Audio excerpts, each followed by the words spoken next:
La pendiente adecuada para el drenaje puede variar, pero generalmente se recomienda una inclinación de al menos 2%, es decir, por cada metro de tubo se deben de dejar 2 centímetros de pendiente. Esto permite que las aguas residuales fluyan de manera constante y evita la acumulación de sedimentos en las tuberías. Hola, bienvenidos de nuevo a este canal. Hoy vamos a adentrarnos en un tema crucial para el funcionamiento de cualquier hogar. Hablamos del sistema de drenaje sanitario. Es un tema al que pocos le toman importancia hasta que éste comienza a dar problemas. Hablaremos sobre cuestiones importantes que debes tener en cuenta y que ayudarán a que tu instalación de drenaje funcione lo mejor posible. Así es que sin más preámbulos, comencemos.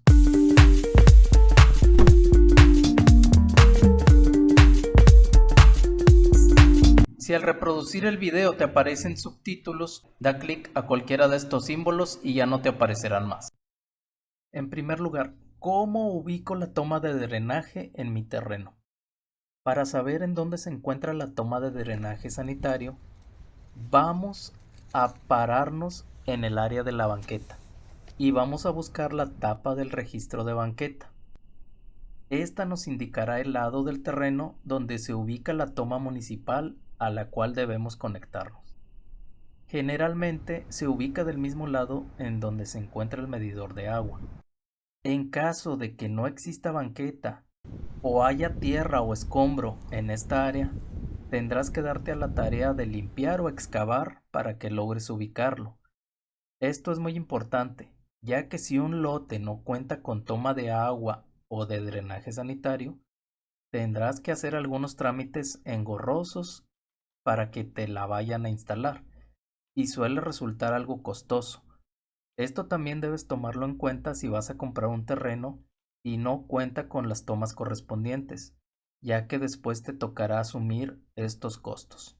Esto pasa comúnmente en fraccionamientos que no están autorizados o en terrenos rústicos. El siguiente punto es la importancia de la pendiente del drenaje. La pendiente es uno de los elementos clave en un sistema de drenaje sanitario eficiente. Imagina que el drenaje es como un río subterráneo que lleva las aguas residuales de tu hogar.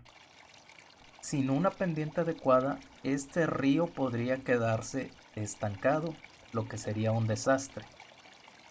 La pendiente adecuada para el drenaje puede variar, pero generalmente se recomienda una inclinación de al menos 2%, es decir, por cada metro de tubo se deben de dejar 2 centímetros de pendiente.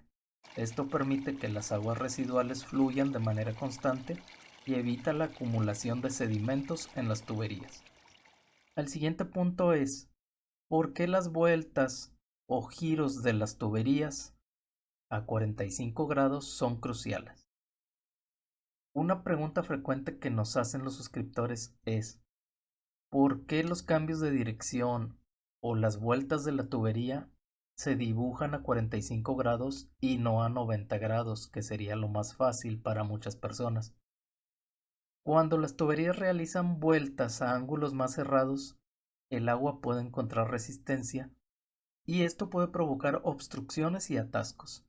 Las vueltas a 45 grados permiten un flujo más suave y constante. Las vueltas en el sistema de drenaje son como las curvas en la carretera. Si las curvas son demasiado cerradas, los autos tienen dificultades para pasar. Lo mismo ocurre con el agua en las tuberías. Si las vueltas son muy abruptas, el flujo se ralentiza y pueden producirse obstrucciones. Para visualizar esto, imagina una corriente de agua que se dobla bruscamente a 90 grados. El agua se estanca y crea un remolino. Sin embargo, a 45 grados, el agua fluye sin problemas alrededor de la curva, lo que mantiene un drenaje eficiente. El siguiente punto es la importancia estratégica de los registros. Los registros son esenciales para inspeccionar y mantener el sistema de drenaje. Deben ubicarse en puntos claves como las intersecciones de tuberías o en lugares de fácil acceso. Cuando se coloca un registro en el interior, es importante que estos estén sellados adecuadamente para evitar fugas de olores y gases. Además deben de estar ubicados en áreas que no estén obstruidas por muebles o estructuras para facilitar su acceso. Generalmente se recomienda más colocar estos registros en la parte exterior de la casa, en puntos donde se concentran muchas llegadas de tubería, para facilitar que se destape o darle mantenimiento. Una opción es hacer registros de construcción, como este tipo, los cuales son más fáciles de acceder. Otra opción, si no quieres invertir tanto, son los registros de tapón, los cuales debes colocar en puntos estratégicos donde gira la tubería para que sea más fácil para la persona que dé el mantenimiento destapar la tubería. El siguiente punto es la ubicación óptima de la línea principal. La línea principal del drenaje es como la arteria principal de tu sistema.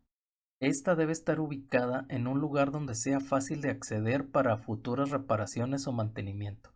Además, se recomienda que esté a cierta distancia de la casa para evitar problemas en caso de daños. Generalmente vamos a tratar de ubicar la línea principal al exterior de la casa, en caso de que tengas espacio. Vamos a intentar ponerla, por ejemplo, en el pasillo lateral y tratar de llevarla por las áreas exteriores, como la cochera, los patios, etc. ¿Esto por qué? Porque en caso de que tengas que romper el piso para darle mantenimiento porque hubo un problema, porque se obstruyó el drenaje, es más fácil que rompas firme o excaves en tierra a que rompas el piso interior de tu casa.